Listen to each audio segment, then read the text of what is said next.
When assembling the calipers, the first thing I do is file the handle. I use a combination of half round, round and needle files. The needle files I'll use are a Stanley Tools product and they come in for around about $10.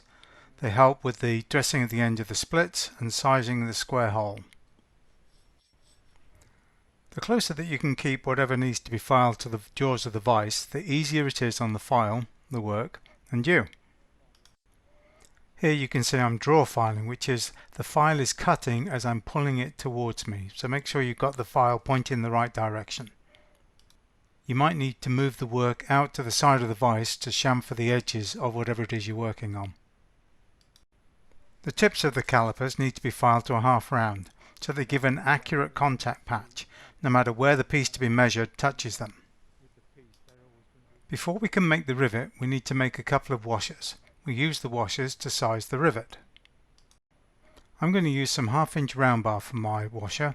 So first thing I'm going to do is file the end dead flat, or as flat as I can get it. Then I'm going to run my file around the outside perimeter just to get rid of any burrs. And then finally I'm going to divide it and try and find center so I can drill a hole in it.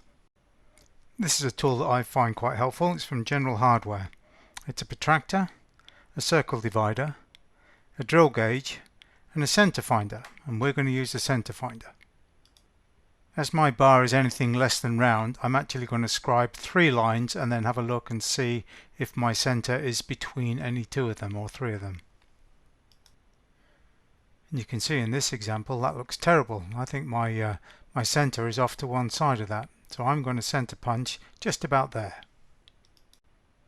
I give it a good go at finding center with my center punch, and then typically I have to move it around a little bit just to get it back on the money.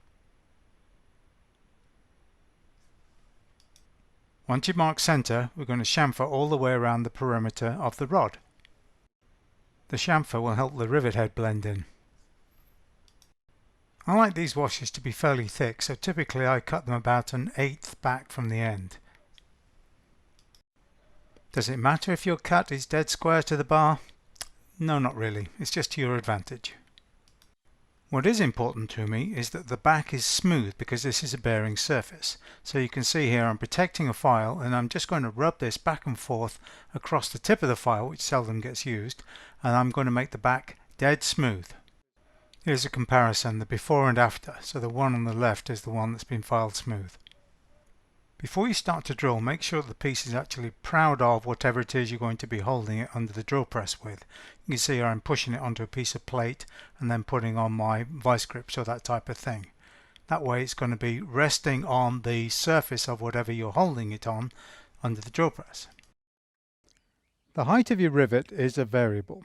So let's say this washer is the handle, and then you're going to have the arm of the caliper, then you're going to have your washer on, and then that is the height, and typically it's 1 to 1.5 up to 2 times the diameter of the rivet is what you need for the rivet head.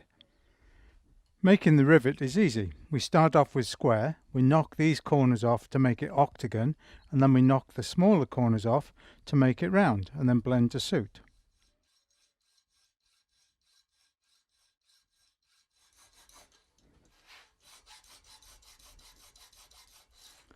For the assembly, I've drilled a hole in a piece of heavy bar the same size as the rivet. I'm going to drop that in, and the shoulders of the rivet will stop it from going through. I can add my handle material, I can add my arm, and then my washer, and then you're going to put whatever heat source you're going to use on that, and then you're going to brad that over. And I'd like the rivet to come to the top edge of your washer, and with the washer having that slight bevel on it, it's going to look like a great big rivet head. An alternate method is to get a stack of washers.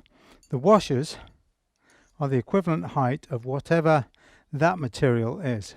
So you're going to pop the rivet in, that is now resting on the anvil, then you're going to put on your handle material, you're going to find your other arm,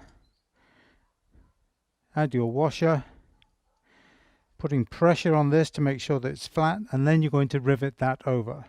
The issue with this method is that sometimes that bottom rivet head gets a little mushroomed and you're going to have to clean it up with a file before you can put on the second washer and go to work.